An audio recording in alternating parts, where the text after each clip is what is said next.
warahmatullahi wabarakatuh. Kembali lagi teman-teman di Desa TV. Hari ini Amin Rais kembali panik lagi seusai Jokowi akan paripurna tugasnya sebagai Presiden Republik Indonesia. Bang, bagaimana tidak panik? Karena nanti pada tanggal 20 Oktober pendukung Presiden Jokowi akan turun ke lapangan untuk melakukan pengamanan ke Presiden Jokowi. Bagaimana menurut Amin Rais? Apakah mendapat tanggapan positif atau negatif? Selamat menyaksikan.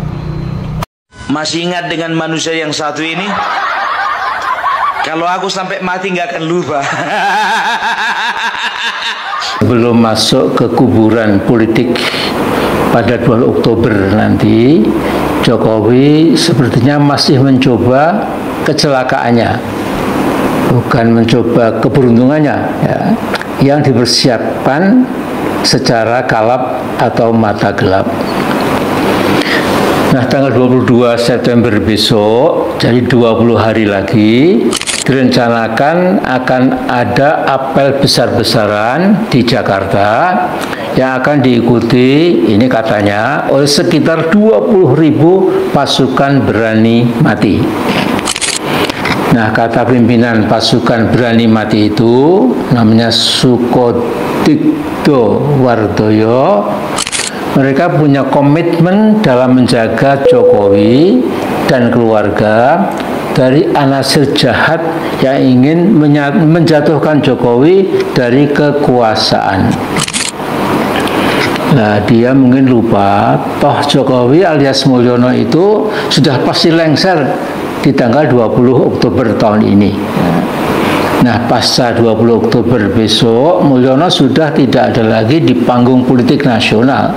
Mungkin saja ya sesekali muncul, tetapi yang jelas itu hanya di pinggiran lah ya. Andai kata Jokowi juga belum dipenjara, kalau di penjara tentu lain ceritanya ya. Nah, bila benar, sekali lagi bila benar akan ada 20 ribuan orang dari seluruh Indonesia hadir ke Jakarta, yakni pasukan berani mati itu, pertanyaan yang segera muncul adalah siapa pendana utama buat perhelatan sebesar itu ya. Ya mungkin akan dijawab mereka sendiri yang membiayai kegiatan itu ya. Ya tentu tidak ada yang percaya, saya nggak percaya sama sekali ya. Pasti ada sponsor yang menanggung biaya berjumlah miliaran itu ya. Sehingga dalam soal seperti ini Mulyono selalu bisa meminta para cukong untuk merogoh kocek mereka ya. Tetapi itu dulu menurut saya ya. Saya kira Mulyono sekarang itu sejak jadi Presiden Bebek Lumpuh sudah kehilangan kesaktiannya. Kekuatan rakyat yang meminta supaya Mulyono atau Jokowi sekeluarga segera diperiksa oleh penegak hukum sudah semakin meluas.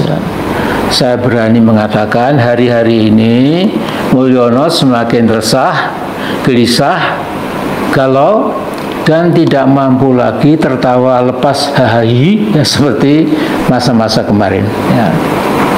Mudah-mudahan saya keliru, tetapi saya khawatir seperti saya sampaikan beberapa hari lalu, ini manusia Mulyono ya, karena kalap bisa mengambil aksi yang cukup berbahaya yang saya istilahkan sebagai politik bumi hangus. Mulyono atau Jokowi ini nampaknya sadar bangunan politik yang sudah dia upayakan dengan segala cara yang licik, busuk, dan penuh dengan aneka ragam kebohongan dan keculasan, bangunan besar itu sekarang sudah ambruk ya. Dan pasti buat Jokowi sangat menyakitkan ya. Nah, apakah kemudian mau mengendalikan Gibran? Itu mustahil ya.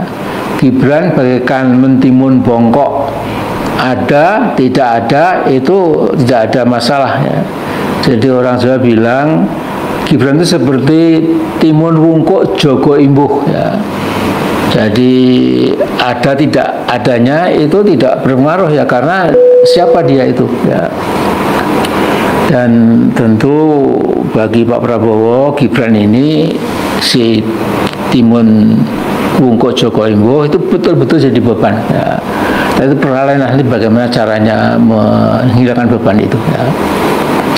Ya misalnya dikata si Gibran diajak sidang kabinet, ya ini anak ugungan Mulyono, ya kalau ikut bicara mungkin malah jadi lelucon saja, ya.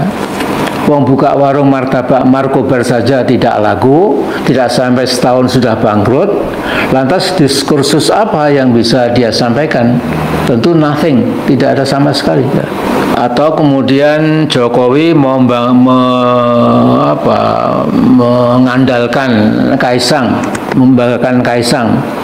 Apalagi ini, ya kehidupan keluarga muda Kaisang yang hedonistik, suka pamer kemewahan, bergaya OKB, dan mengalami cultural shock, ya, sekarang jadi sasaran kebencian mayoritas kaum milenial.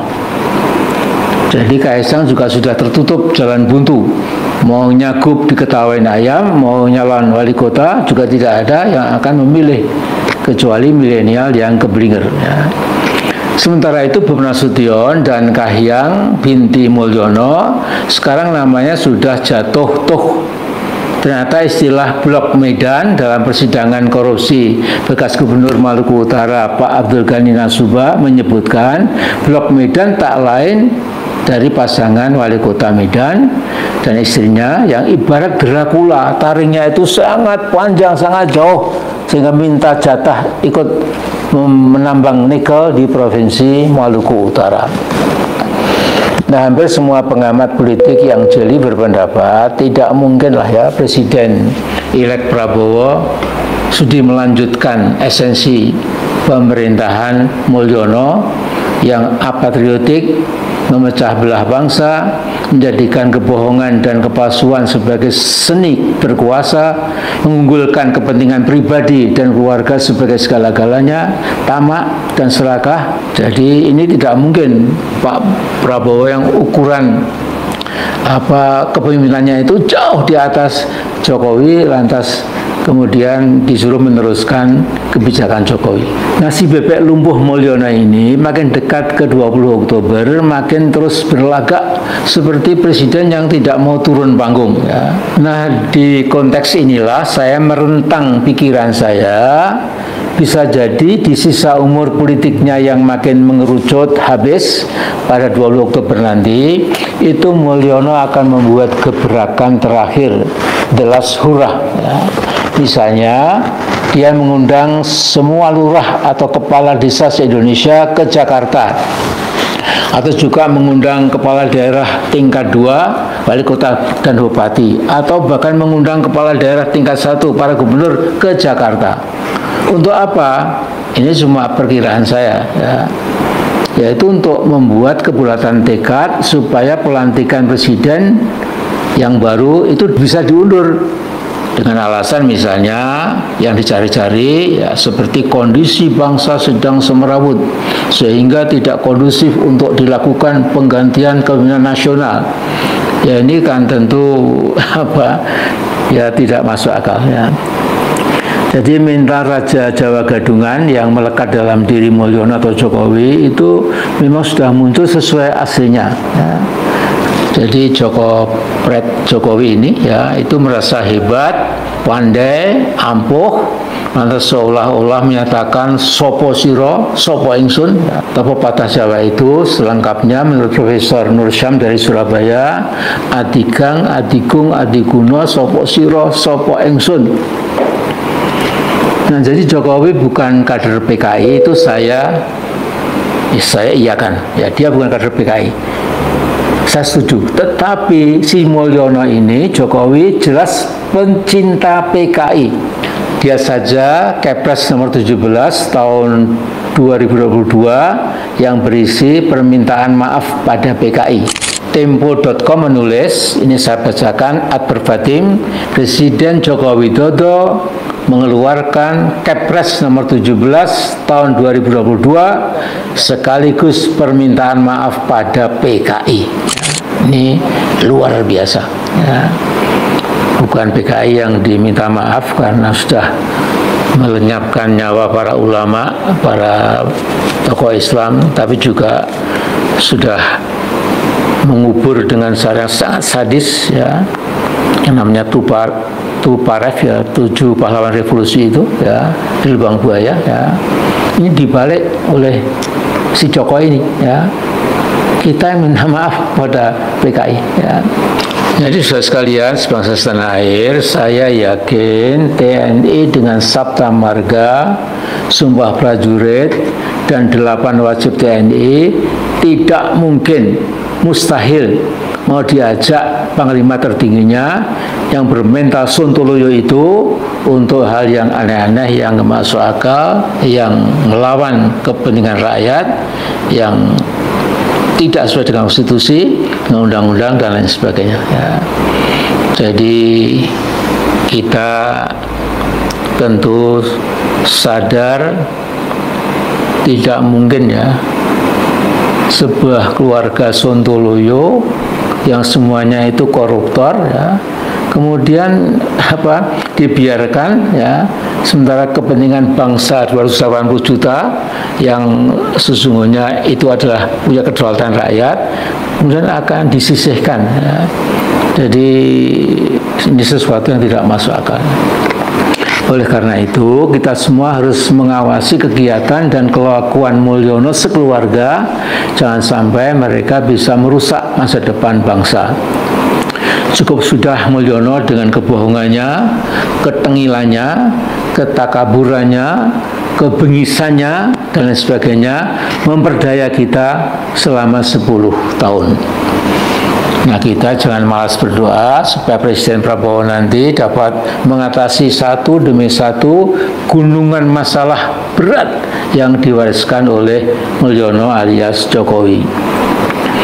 Nah, saya mengharap Badan Intelijen kita pasti mengetahui sejauh mana Mulyono membangun hubungan dengan RRC. Jadi panggung depan saja sudah terlihat berbahaya, ada kemungkinan panggung belakangnya justru lebih berbahaya lagi ya. We never know ya.